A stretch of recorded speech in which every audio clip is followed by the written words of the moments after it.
Jeff Hammerton, after a huge win over a very good Louisville team. Coach, you were down by 10 in the first half. At that point, timeouts taken. What do you talk to your team about? Well, I actually took a timeout in the first quarter when we weren't scoring.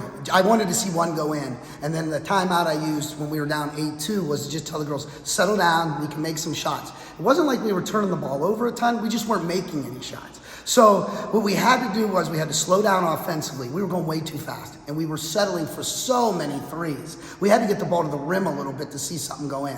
And give Double credit. Double hits that big shot to get us on the board, and then when we called the timeout, just settled everybody down, and it seemed to get back into the flow. But give Louisville credit. They pushed it right back out to double digits, but our girls never panicked, and some of those shots started to fall. You know, and to your point, Sam keeps you in the game in the first half.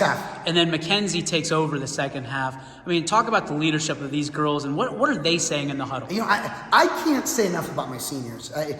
Sam Duble's coming off a torn ACL, and her junior year, it wasn't lost, but her junior year was just getting her back. You know, and that's not an easy injury to come back from. And you are absolutely right. That first half, she kept us in the game. Hit some big three-pointers, made some jumpers, and knocked down a free throw, I believe, in that half. You know, those points, when Kenzie was struggling, we needed. Then in the second half, I've got a vocal leader in MC Worth. You know, maybe MC doesn't always lead the team in scoring or rebounds, but man, she gets after the girls and has them all in the right position, and then Kenzie down the stretch just took it over. We put the ball in her hand and let them let them foul us, and when Kenzie gets to the line, I think she went, 7 of 8 down the stretch to just put the game away. So then you talk about MC. MC had a huge three ball. Big. And I mean, you look at that, that's not the bread and butter of her game, but she hits that. What does that do? What kind of spark is that? Well, it's an unbelievable spark, but if you watch that whole series, it's Mackenzie's extra pass.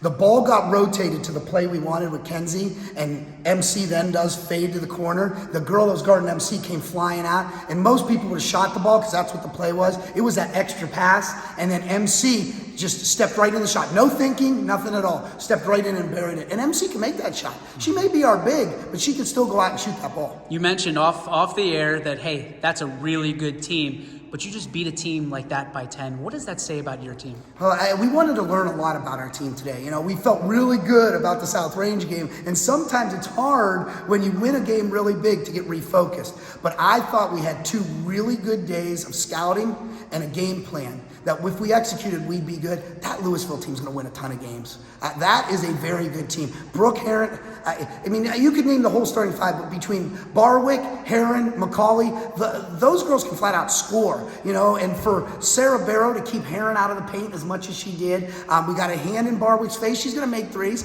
but we got a hand in her face, and the same with McCauley. It's a huge win for our program, and now celebrate it, turn around, we get a Federal League school in the Lake Blue Streaks on Wednesday.